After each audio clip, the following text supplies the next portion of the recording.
ဗီဒီယိုကော်ပြောတဲ့အခါမိန်းကလေးဟာသူမရဲ့မျက်လုံးတစ်ဖက်ကိုပဲရဲရဲဝံ့ဝံ့ပြသရဲပါတယ်သူမရဲ့ online ချစ်သူကတကိုယ်လုံးပုံတောင်းနိုင်လေသူမဟာဗီဒီယိုကိုချက်ချင်းပိတ်ပစ်လေးရှိပါတယ်တကယ်တော့အဲ့ဒီမိန်းကလေးဟာကိုလေးချိန်ပေါင်း300ရှိပါတယ်ဂိမ်းလောကထဲမှာတော့သူမဟာချုံမော်ပြီးချိုတာတဲ့သူတစ်ယောက်ပေါ့သူမရဲ့ဖခင်ကအလွန်ချမ်းသာပေမဲ့မှန်နဲ့ကြည့်တဲ့အခါတိုင်းသူမအလွန်မင်းအားငယ်စိတ်ဝင်နေတတ်ပါတယ်ဒါကြောင့်ပဲသူမဟာပကတိလောကထက်စိတ်ကူးရင်လောကထဲမှာပဲရှင်သန်နေထိုင်ခဲ့ပါတယ်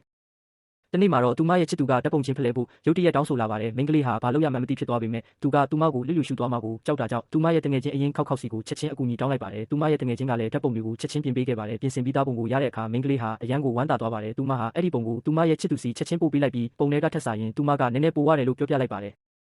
သူမရဲ့ချစ်သူကအဲ့ဒီပုံကိုမြင်တဲ့အခါအရန်ကိုသဘောကျသွားပါတယ်သူမကိုဘလို့ပုံစံပဲဖြစ်ဖြစ်ချစ်တယ်လို့ညင်ညင်တတပြောခဲ့ပါတယ်တခြားဘာမှအရေးမကြီးပါဘူးတဲ့ဒါကိုကြားရတဲ့အခါမိန်းကလေးဟာပျော်ရွှင်ကြည်နူးသွားပါတယ်အဲ့ဒီနောက်သူကဂိမ်းထဲမှာသူမအတွက်မီရှူမီပန်းတွေအကြီးကျယ်ဖောက်ပေးခဲ့ပါတယ်မိန်းကလေးဟာချက်ချင်းပဲစိတ်လှုပ်ရှားသွားပြီးအဲ့ဒီမြင်ကွင်းကိုတပ်ပုံရိုက်က online ပေါ်တင်လိုက်ပါတယ်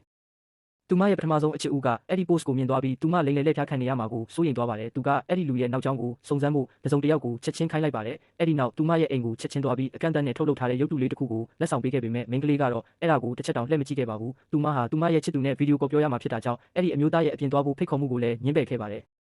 သူမရဲ့အချစ်ဦးကတော့ဒါကိုကြားတာနဲ့လှည့်ထွက်သွားခဲ့ပါတယ်အဲ့ဒီနောက်ပိုင်းမိန်းကလေးဟာနေတိုင်းဂိမ်းထဲမှာပဲနစ်မုန်းနေခဲ့ပါတယ်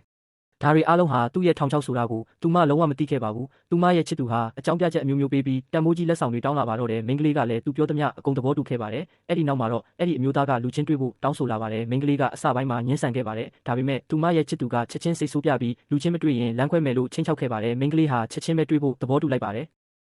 နောက်နေ့မှာတော့မိန်းကလေးဟာချင်းဆူထားတဲ့ကော်ဖီဆိုင်ကိုတယောက်တည်းသွားခဲ့ပါတယ်ဆိုင်ထဲဝင်ချင်းမှာပဲသူမဟာသူ့ကိုချက်ချင်းမှတ်မိသွားပါတယ်ဒါပေမဲ့အဲ့ဒီအမျိုးသားကတော့သူမကိုမြင်လိုက်ရတဲ့အခါအကြီးကျယ်တုံးလုံးအံ့အားသင့်သွားပါတော့တယ်သူတို့နှစ်ယောက်ရှေ့ဆက်လက်တွဲနိုင်ပါဦးမလား